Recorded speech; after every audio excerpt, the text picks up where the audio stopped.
Hey everybody, welcome. My name is Mike Roberts, and I'm going to be talking a little bit about what you'll need to do to land a job. A little bit about myself, about my bio, I guess.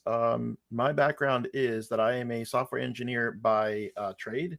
I learned to code as a hobby when I was about 13 years old, so 33 plus years now. I've been writing software, and only half that time did I do it professionally. And so, as I retell this story over and over, the most important thing I think is not just the number of years of experience, is that, if I had started, let's just say, a quarter of my life earlier, then I could have made a lot more money, right? And been a lot more successful, been a lot more happy, because I was very excited when I figured out, oh, you mean the thing that I'm doing as a hobby I could actually get paid for? What? So that revelation I want to help more people discover earlier on. And so I've spent the last 6 years in the space and working at immersive coding boot camps, working with recent grads of programs and people that are in their early stages of their career trying to transition into their first professional roles. And so I've launched hundreds of careers. I've gotten people into many of the biggest tech companies, including IBM and Apple and Facebook and Sony, and here in San Diego, Walmart Labs, and just a variety of like really great shops, from very large, well-known, to small, scrappy startups that have like accelerated and grown and just done phenomenal stuff. So super happy to be here and eager to answer specific questions. I'll carve out some time towards the end. I also do that weekly. I do something. So if you follow me on LinkedIn, I do what I call looking for work every Tuesday, 12 o'clock Pacific. I just do an ask me anything session, answer questions. Sometimes people will, have me tear up a resume or ask very specific feedback in a scenario situation that they're in. So more than happy. I think the QA tab will be open at some point, or is already open. And so you can drop your questions in QA. You can, like I said, later on, I'll open it up for folks to basically just, bombard me. How can I be helpful? How can I give you, not just a 50 minutes worth of content, but that pro tip that's going to get you through the barriers that you're currently facing and into that first opportunity. So without further ado, I think now is a really great time for us to be talking about this at BitCon, and in general for Black folks to be leveraging what we now have, which is a spotlight on the real need for us to provide equity. And one of those ways I believe that we can create that and establish more equity and establish sort of like really, really great, when people talk about how do we create an economic impact and how do we create Black wealth and how do we create like sustainable, like this is it. It's technology, tech and healthcare. And if you can do the two together, you're going to be fine in terms of income streams, multiple income streams, and advancement of your career. So I would just suggest that the hammer, you got to strike while the hammer's hot, right? So where the iron's hot. So we have roughly 700,000, maybe more, right? These numbers kind of fluctuate, but lots of opportunity out there, lots of these jobs. And so the main question people have is like, okay, what does it take in order for me to transition from where I am to where I want to be? The first thing I usually suggest to folks is tech is super wide, right? And there's a variety of different directions you can go in. So as you look at the landscape, where we as an organization, my nonprofit, is headed in is beyond just software developer and QA automation. We're looking towards data engineering, product manager, and DevOps. And as you can see by the job openings in those spaces, there is plenty of opportunity for growth. And we are like inundated and we are super busy, and we're just doing the first things over on the left-hand side here. ServiceNow, C#, software, full stack, right? We're not even close to the stuff that's on the right-hand side. So the opportunity is abundant. And that said, you really want to figure out, what do you want to do? Start with that. Start with what's your North Star. Do you want to be in more customer facing roles? And in that case, maybe you want to be on the product side. Do you want to be in a situation where you're not dealing with people because you're just tired of the microaggressions? You want to deal with just systems and software. That's DevOps, software developer to some extent, although there's a lot of collaboration, a lot of teamwork that's required for software engineering roles. So I know in many cases, when we start talking about the opportunities inside of tech, we kind of lump them all together, and people think that like everything in tech is going to require you have heavy math skills and great problem solving capabilities. And while the soft skills are almost always going to be the same, you need to have a capacity to collaborate, work well with others. You need to have the ability to communicate well and in a technical way. But you also need some like very small, moderate levels of design thinking and mathematics and advanced math skills. And so for a lot of people, it is very attainable for them to, even if they feel like they're not great in some of those more technical subject matter areas, get their skills up to the point where they will be decent. And all you got to be at this point is like decent to get a really good job, right? Decent. You got to follow what I'm going to describe for the next roughly 40 minutes, 40 minutes, T minus 43 minutes left.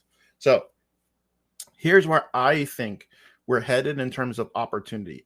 Lots of folks have opportunities in the product side, data on the engineering side, not on the data science side. I think we're already starting to see that bubble burst with data visualization and like the data science. The numbers just aren't there. That's not going to scale nearly as fast as the demand that there is right now in the marketplace for data engineers.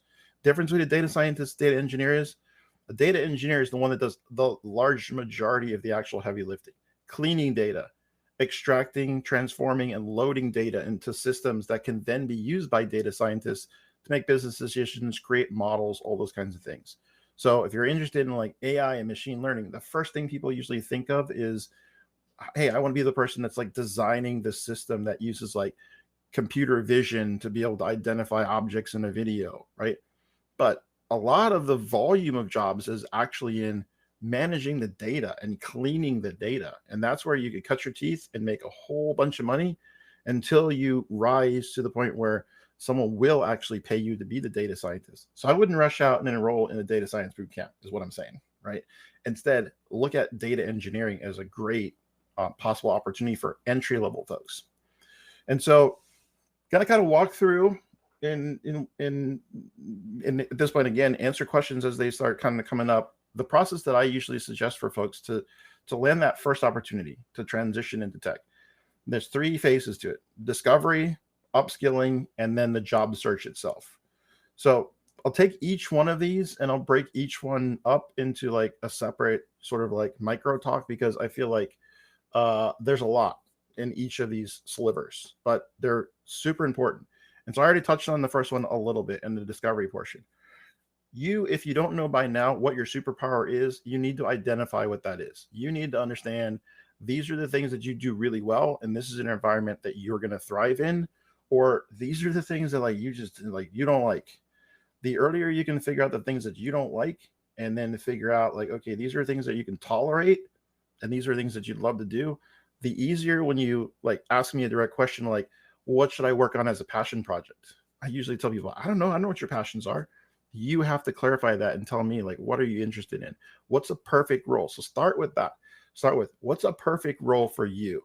And I don't mean like at a specific company what the job title is. I mean, what are the kinds of things that you want to be, kind of problems you want to be dealing with, the kinds of opportunities you're most interested in. So if you could design the perfect company to go work for, would it be, a remote position, or do you want to be inside the office collaborating?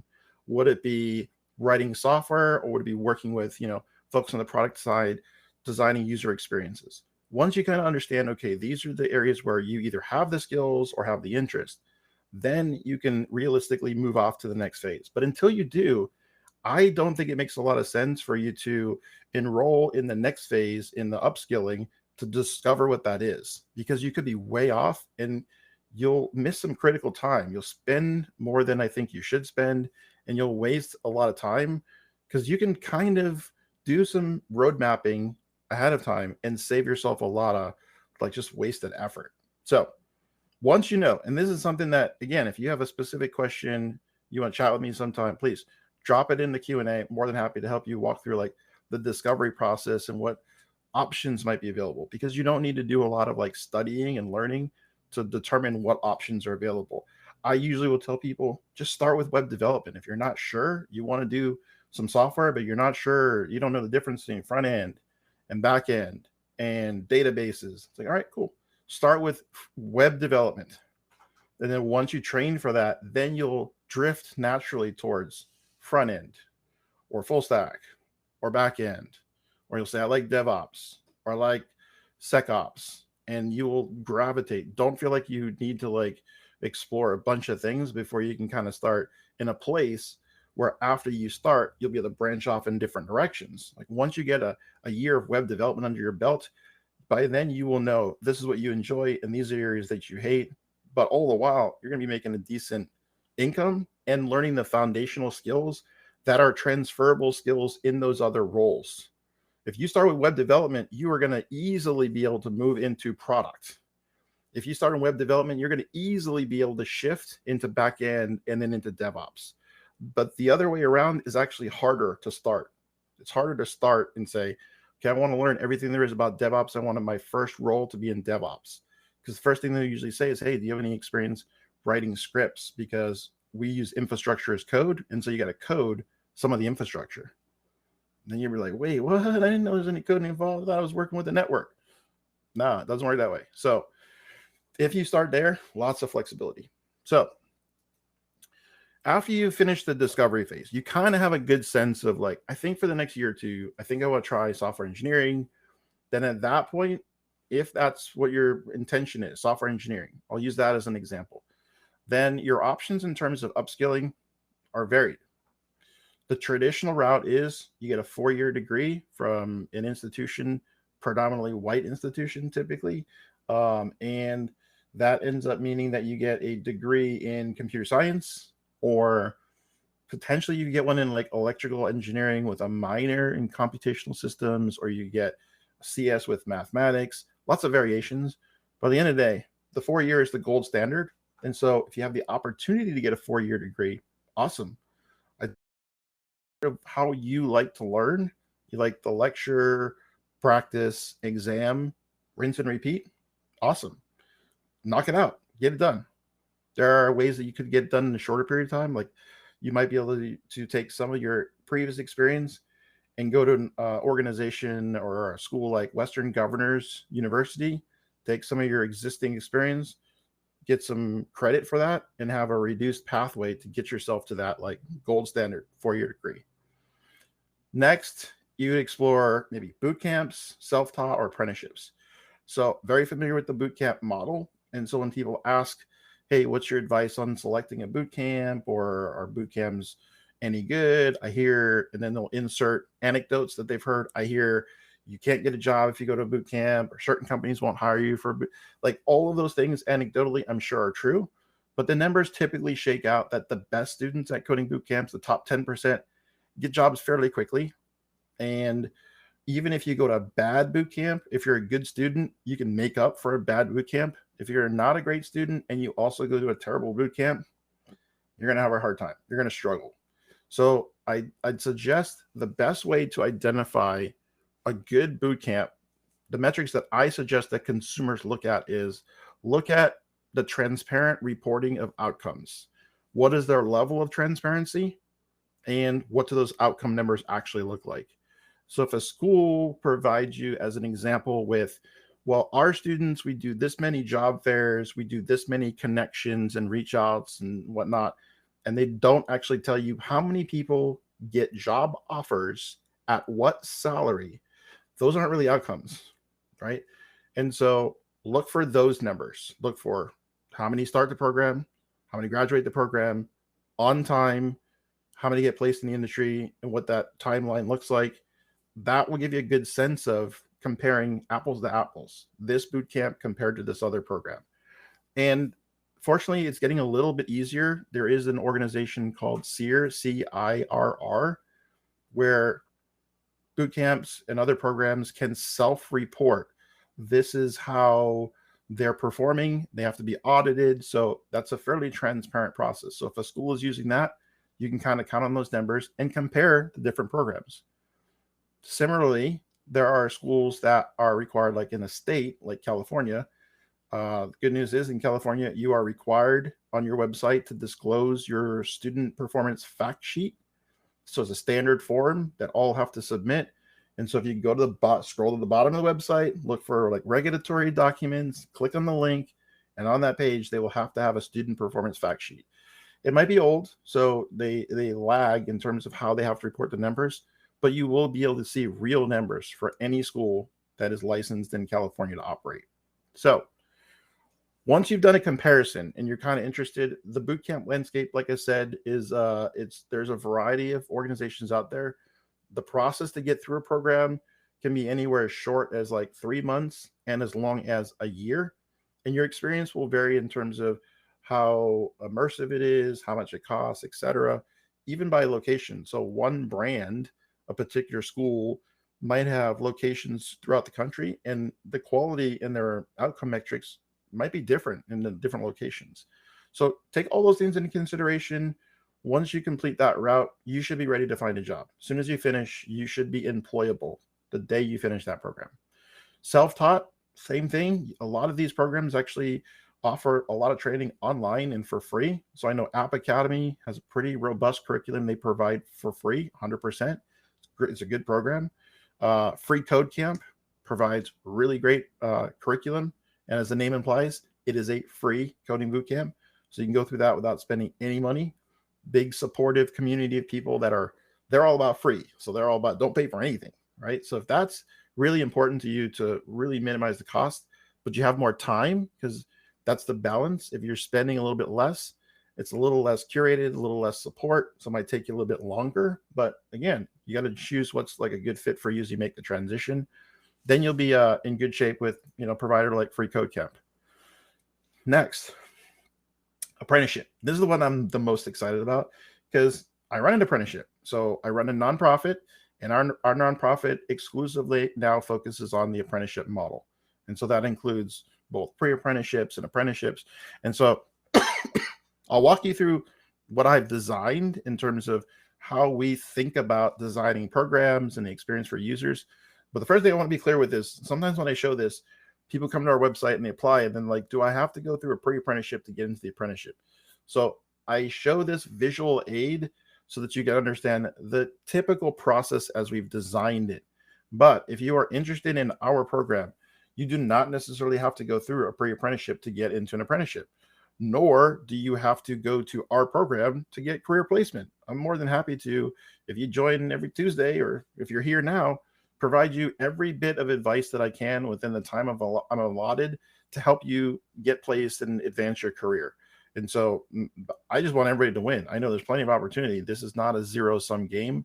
If I help someone get a job, I consider that like best thing since sliced bread. So that said, as I lay this out, theoretically, you might start at Discovery, or you might go through a pre-apprenticeship, or you might come directly into our apprenticeship program. So if you're interested in this opportunity, you can apply to our apprenticeship today. And it's really designed as a way for people to gain hands-on experience, but also be paid while they're going through the experience. We are by no means the only apprenticeship, but there are very few apprenticeships here in the US that are tech apprenticeships. So if you're looking for a way for you to skill up and get paid at the same time, I would definitely investigate what apprenticeship opportunities are available. Which ones could you get into? I know many of the big tech companies have their own apprenticeship programs. So IBM is probably one of the more famous. Microsoft has a program. Slack has a program.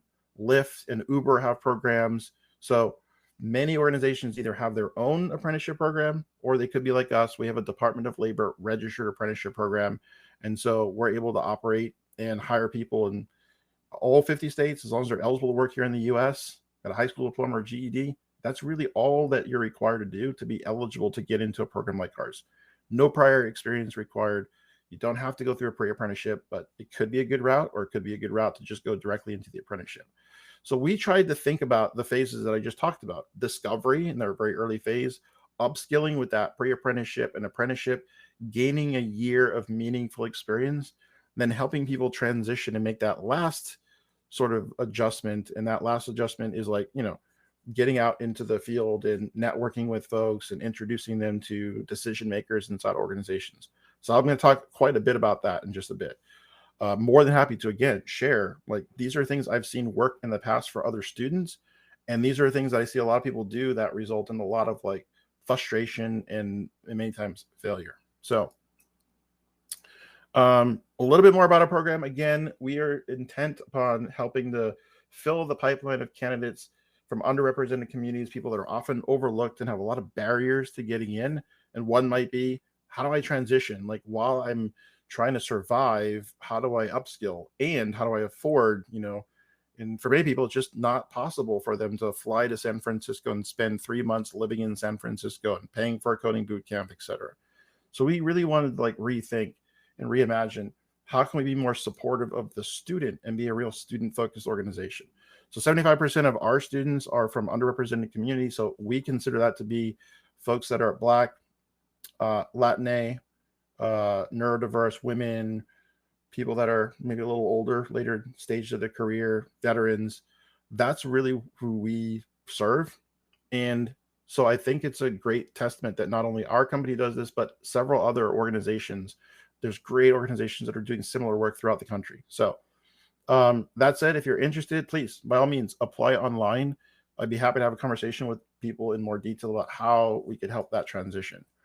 That said, once you've done that skilling, whether it's an apprenticeship or whether it's a boot camp or a CS degree or an associate's degree plus some self-study, now you need to focus on the job search. And the biggest tip that I can provide for people is to not treat it like, okay, now that I did all that work, I'm just going to take this shotgun approach of just like spraying and praying my resume everywhere and going to Indeed and just clicking like apply, apply, apply, apply.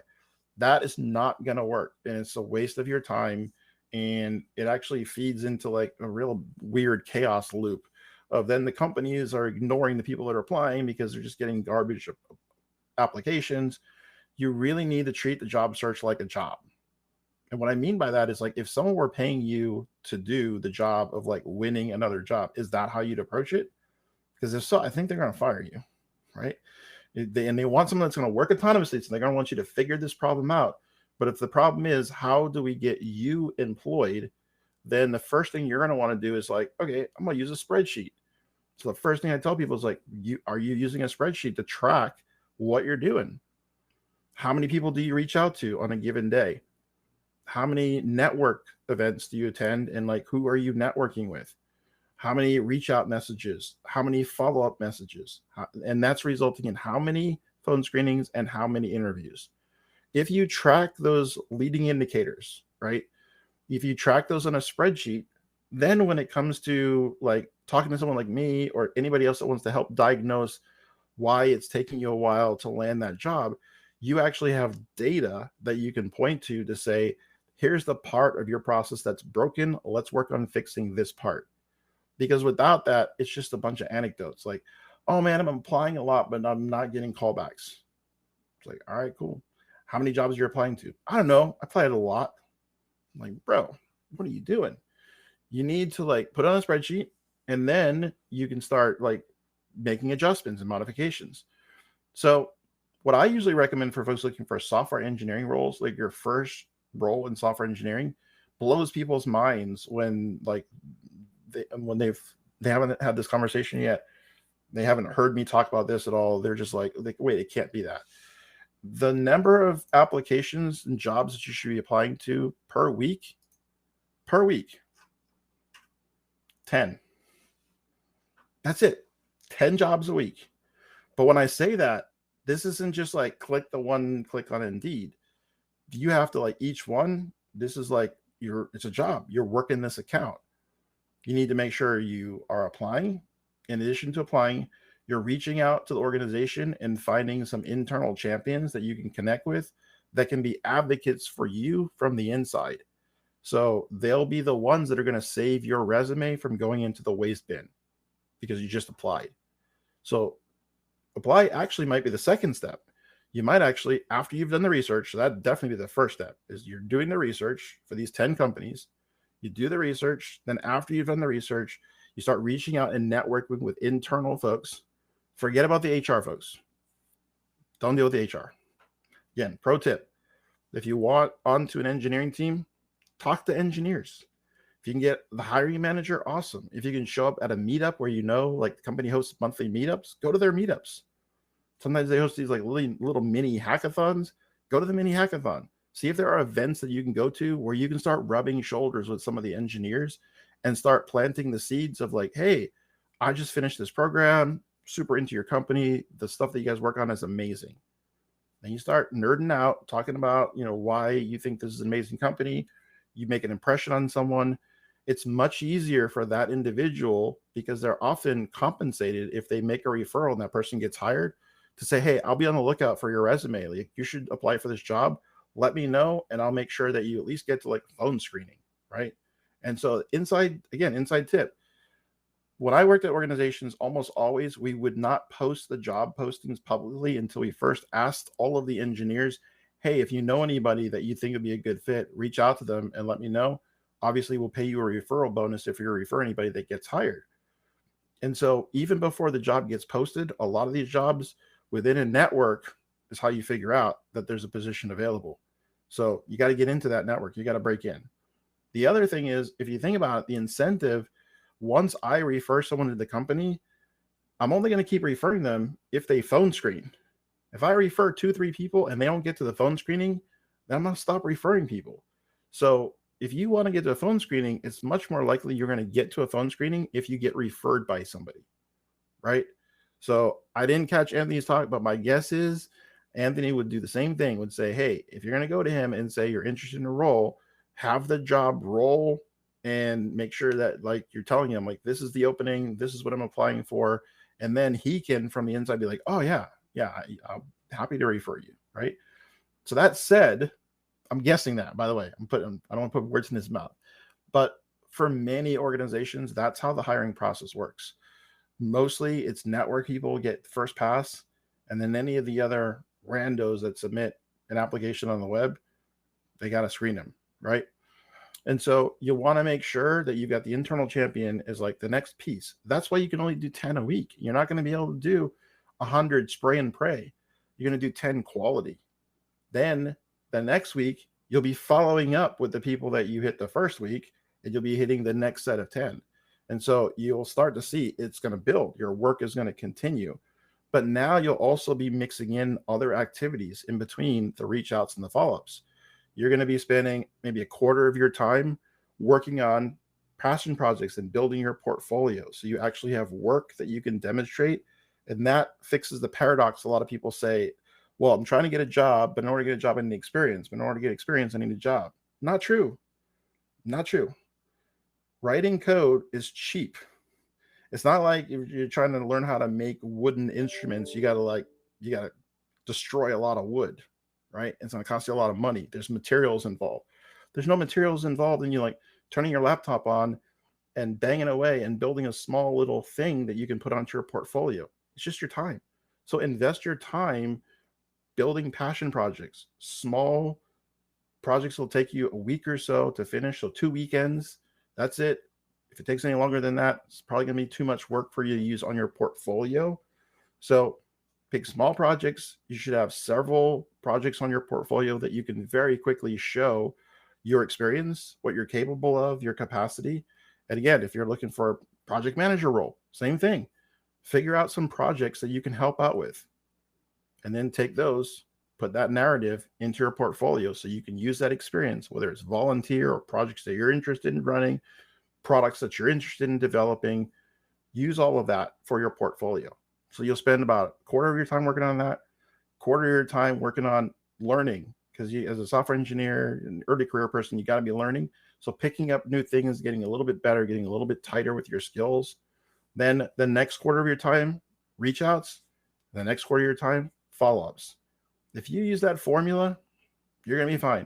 It's going to take you, on average, it takes most of the folks that I've trained and use this process and really just like believe in the system and have confidence that like it's worked for other people, it'll work for me.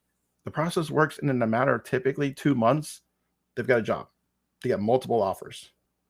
It doesn't take long once you're actually using a system and you're treating it like a job and you have a process, and then you kind of check your process after it's been running for a little while, make adjustments to it, get feedback from people.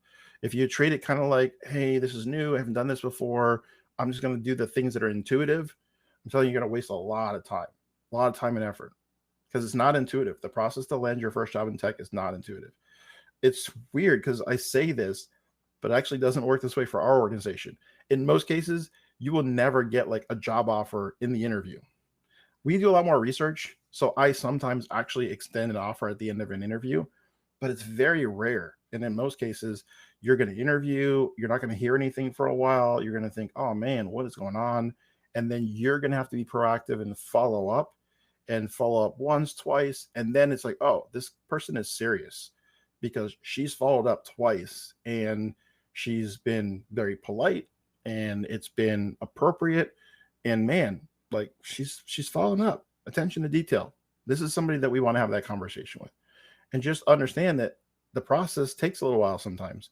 Internally, decision makers have to sign off. Everybody's going to be comfortable. They would rather hire slow and fire fast than bring someone into the organization that's not going to be a good fit and add value to the team, etc. So the process might go brutally slow compared to other jobs that you've done in the past if you're just transitioning into tech. If you've been in tech, then you know, right? The first one's the hardest. After you land that first job in tech, every other job you apply to with that experience, you're going to have a much easier go of it. It'll be way faster, way easier. Last time I applied for a job, it was literally like dinner. Like, hey, we know you from the industry. Love to have a conversation. We had dinner, banged a deal out, started work a couple weeks later. That's how it typically is when you're a little bit more senior, right? Senior engineer, hey, let's take you to lunch, right? Let's have you come in the office and fly a day for a week and see what you think about this opportunity. It's a little bit different than it might be when you're applying for like most other roles, because they're going to basically just want to know, who are you and can you get this job done? And once they can identify that, then the process, the rest of it is just like negotiation, salary, all that good stuff. So I talked about how you should treat it like a job search. The way you know you're ready to get started, because this is the question a lot of people will ask, is kind of varies from person to person. Once you feel like you're ready, then you can't actually start applying until you fix your resume, LinkedIn, you get your portfolio going, and GitHub. Then once you have those 4 pieces, then get out there and apply. And then based on the feedback that you're getting from folks, you can determine if you are in fact ready, or if there are very specific technical skills that you still need to work on. If you're not sure and you're like, should I put together the resume and whatnot? Ask these questions. Do you have projects that you can put on your portfolio? Does your GitHub show activity, engagement, your commits? And if so, then I think you got a couple of the pieces. Make sure you finish your LinkedIn, make sure your resume is in good shape, and get after it. Get out there and start applying for entry-level roles. If you are still like kind of anxious, which most people are early career, ask a senior engineer. Pull somebody aside at a meetup and say, hey, I'm thinking about starting to apply. I've been studying, or I'm in a boot camp, and they'll be able to tell you like, oh, no. Like, this is what you need to do first.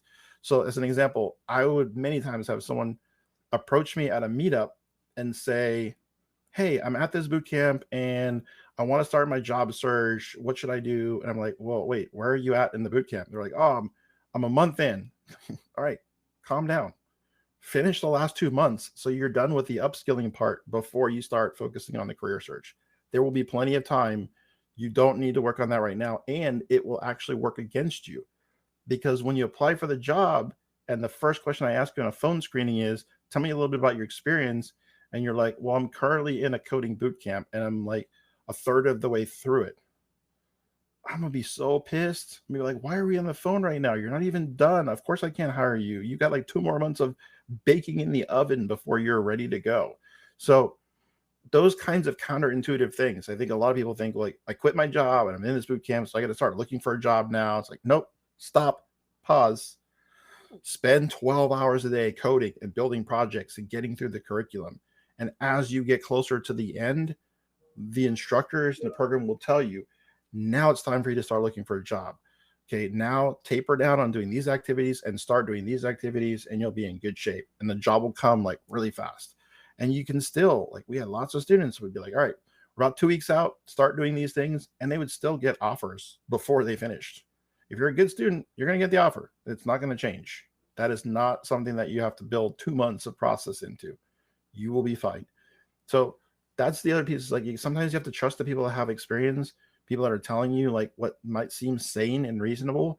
And as long as it's an experienced person and what they're suggesting seems sane and reasonable, my bet is, like, I'd say trust what they're telling you and focus on executing, because the more you can kind of like trust the people you're asking for advice and execute on what they share, the easier it's going to be for you to be like, oh, okay, that's right. I heard somebody else tell me that I need to get on GitHub. Yes, 100%. Get on GitHub. Don't listen to other students that don't have jobs yet. And they're like, oh, no, you need to get on Leak Code. You need to be in Leak Code exercises every day. It's like, all right, maybe. I mean, where do you want to interview? If you're interviewing at like Netflix and Google, sure. But if you're interviewing at like any other Fortune 1000 organization, they're just going to want to know, are you solid on the front end? Are you solid on the back end? And they're going to ask you some really basic coding challenges, not even like super advanced, because they want to see that you can do the basic stuff really well and fast. It's not important for me to give you a super complex problem to see like where the edges of your knowledge are. I'll give you a super easy problem, and then I want to see you just crush it. And then I'll be like, all right, cool. You got the syntax, all that good stuff, and you're an entry-level software engineer. We move into more of like the soft skills. When I'm hiring, that's what I'm looking for. If instead you know that a particular company has to do things at scale, like a Google or Walmart Labs, then yes, you are going to have to be super tight on your data structures and your algorithms. You're going to have to know that stuff down cold. And so, yeah, you're going to have to do lots of code exercises. You're going to have to work out systems design and data structures and algorithms to get into those organizations. But most organizations, not. They would much rather see that you are more pedestrian generalist and you have an understanding of like how to do the fundamental part of computational thinking, how you destructure, pattern recognition, like all of the components that show that you've got a pretty good solid base, and then they can get you all the other skills that you'll need over time. So once you've got your resume tightened up, resume is a whole nother talk. So if you want me to give it another talk on resumes, hit me up on Tuesday. More than happy to, take a resume and show you some feedback. But bottom line, general tips for resume are make sure your contact information is on there. Make sure nothing stands out as a red flag. So it should be scannable, easy for someone to consume. And you should have the most important information that you think supports your skill. Like if you've got a degree from a prestigious university, up at the top of the resume. If you don't have that, you got like dropout of community college, put it at the bottom, right? So once you can show some projects, technologies that you work with, some work history that's consistent, and education, again, depending on how relevant it is for those skills, that's it. It's all you need for an entry-level role, right? To break into tech. As long as it's tight, it doesn't matter if it's like food handler, retail work, graduated from high school, like awesome. What were the other things that you worked on? Oh, I was self-taught. I went to free code camp. I've done these 5 projects. I work on passion projects all the time. Awesome. Put your projects on there. Put the skills that you use on those projects. Put a link to your GitHub repository, and you're going to be good. You're going to be fine. You're going to go out and network, and you're going to find some internal champions inside organizations. Let them know you're interested in applying. They'll tell you, great. Once you apply, let me know. I'll refer you. I'll be your referral. And then now you got someone pushing from the inside to at least get you to the phone screening, where you're going to let your skills, your magnetic personality sell that you are the best fit for this role. Maybe you get an offer. Then you're going to follow up at least once a week. You're going to be reaching out and saying, hey, just to let you know, finish another project, add it to my portfolio, take a look, right? Not, hey, when am I going to hear back about this job? Add some like interest, get them excited. Like, oh man, I worked on another project. Check it out. Here's a link. And if you're pinging them and you're staying top of mind, they'll give you a shot. Somebody will. I don't know which job it's going to be. Somebody's going to. All right. I'm going to look again really quickly and see if there are any questions. I didn't see any earlier, but maybe I see like 2 days ago, a day ago. Oh, wait, an hour ago. Yeah, there's nothing in here. So that said, if anybody has any questions, best way to reach me is shoot me an email, mike@cccareers.org, or like I said, on LinkedIn. I'm also on like YouTube and Facebook and all. It's simulcasts every Tuesday. at roughly, well, I guess more precisely at 12 o'clock noon Pacific. We just take questions and answers. And so, more than happy to walk people through in more detail how to attack some of the problems that you see throughout that job search portion. Because that's the part where I think a lot of people get the most stuck, because there's not the instant feedback that I think a lot of people expect when you're doing it wrong. It takes a little while to figure it out, or it takes somebody actually pointing it out. And I'll give you an example of how that is, or why it works this way. When people don't do well in an interview, you have a gut instinct. You kind of know it didn't seem like I didn't have an answer for that, didn't know what to say here, couldn't solve this problem. But they won't specifically tell you, hey, you dressed horribly, you look disheveled, and like you're not a good cultural fit. They're never going to say that because they don't want to get sued, right? So the most you'll ever get from them, usually, if you get any feedback at all, it'll be, we don't think you have enough experience. And so that blows some people away, because then they're like, oh, well, I don't have a job, so I'm not going to get experience. But realize it may not be that. That might not actually be what the real issue is. It may just be that they want to give an innocuous, simple sounding reason why they're denying you. And so you need to make sure that you're independently validating, okay, should I really be searching for a job right now? Because I'm hearing from organizations that I need more experience.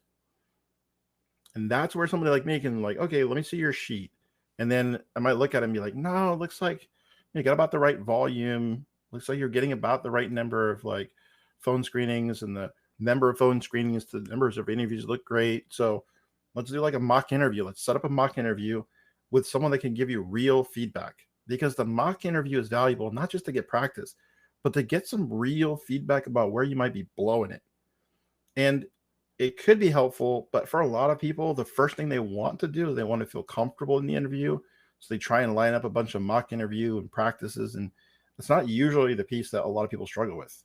Most folks that I'm talking to that are like struggling for a really long time in the job search or landing that first job, they're just fundamentally doing things that may seem intuitive, like applying for as many jobs as they can, but technically are going to be like not a great use of their time, right? Because if you do a weak application, or you're talking to an HR person, you're going to get nowhere. Remember, the HR person's job is to defend the company. All right. And I've said this in a room full of recruiters, so I don't have any problem saying it where there may be recruiters within earshot. But regardless, their job primarily is like defend the company. Like, let's make sure we don't make a bad hire, right? They're not looking at like the engineers who actually want to know, like, hey, what can you do? There's been many times where I've been in an organization and rescued someone's resume from the trash bin, because the HR folks just don't know and don't have the same sense of this is what the team needs as folks on the team who will also be a champion and advocate for you.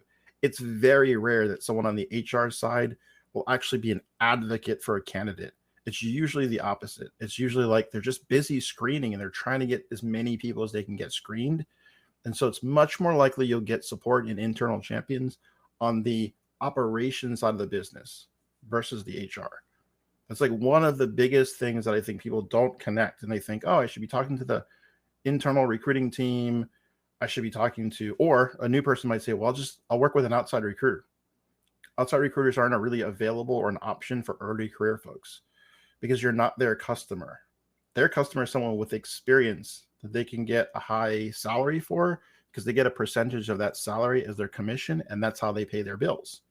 So a recruiting agency doesn't really place early career folks. In fact, you're not a good use of their time, because no one is going to pay them a markup for a junior engineer. There's just not a marketplace for it.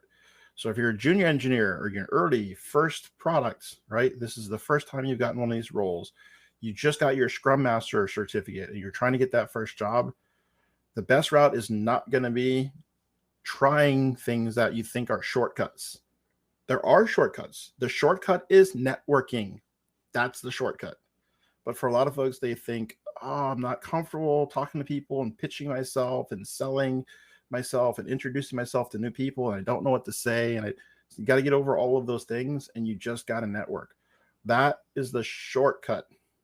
You still got to do all the work of getting the skill and being prepared for the role and getting a certificate or whatever other pieces are necessary for you to be ready for day one on the job. But to get the opportunity, 100%, it comes down to networking. Reach out to companies you want to work at, find internal champions inside of the company. Then when you submit the application, you got a shot at it getting further down the pipeline. That's how you land a job in tech. That's how you land a job in tech. Did I land a plane? I hope I landed the plane. Any questions? See the chat. Let's see if there's anything in the chat. Oh, I got a couple. Maybe these are just general people talking. So let's look here. Senior engineer, ship it, looking for all types of engineers, join our team. All right. I like that. All types of engineering. But the one thing, don't be surprised by this. So I'm talking to my people right now, early career people, right? Don't be surprised that when someone says, I'm looking to hire across the board, and then they're like, you go up to the table and they're like, you need to be a senior engineer. Just know that everybody, if they have the option, they will always take a senior engineer over an early entry level. And that's just because most organizations don't really have the capacity to help people develop. And so because they don't have a way to help people develop in their pathway, they kind of have to start at like senior. And every once in a while, maybe they can get a mid-level engineer. So the mythical mid-level engineer, the Goldilocks, they're not too junior, but we can't afford a senior, right? So that's the reason why nearly everybody's like, I want a senior engineer. I want a senior engineer. So just be prepared for that. Someone asked a few seconds ago, and I think this is for me. They asked, what's my email again? It's Mike, M-I-K-E, @cccareers.org. And then looks like people are in the job fair, so that's awesome. Agreed. Find someone who knows someone at the company. Network here and everywhere. Yes, please. Network. Can someone put Mike's email in chat? Why don't I just put it in there? How about that?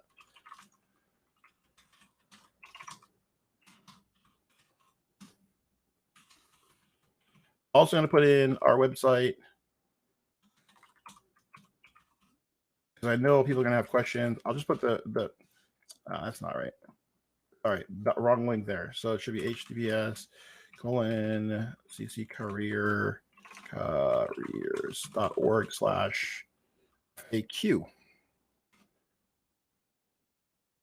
That link will work. Sorry, second link will work, because I know that's usually what people are looking for first. Like, I've got questions. There's videos there. There's frequently asked questions there. That'll answer a lot of questions that folks typically have. Anything else? Palo Alto Networks. I like it. Get it. Get that work. Let's see if there's any other questions that people had. Email chat. Roadmap on smaller Black-owned tech setup approach. Oh, holler at me. I'm happy to help anybody that wants to set up an apprenticeship. Happy to share my roadmap. I was talking to a couple chapter folks from Blackson Tech earlier this week. They're going to do something novel out in, I want to say, Tennessee. So happy to. Everybody's just taking notes. I like it. But don't just take the notes. You got to get out there and do the work, because you will get the reward. I guarantee you. There are so many jobs right now, but a lot of folks are just they're messing up their job search process. Self-reflection, like Anthony Mays. This is an hour ago. So yeah, I think that's all the questions. That's all I got. This is the last slide. I mean, I give you this one where I think we're talking about big picture stuff here. We need to make sure that more of us are represented. And I think the way we do that is patterns like apprenticeship versus internship, where it's a little tough, because it's only over the summer and they're assuming that you're going to college. Let's focus on pathways that we can actually help people make the transition, because we can help them sustain themselves while they're going through the training. So that said, any other questions? I know I've mentioned this a few times, and so I will probably also throw my what's on my LinkedIn here, linkedin.com/.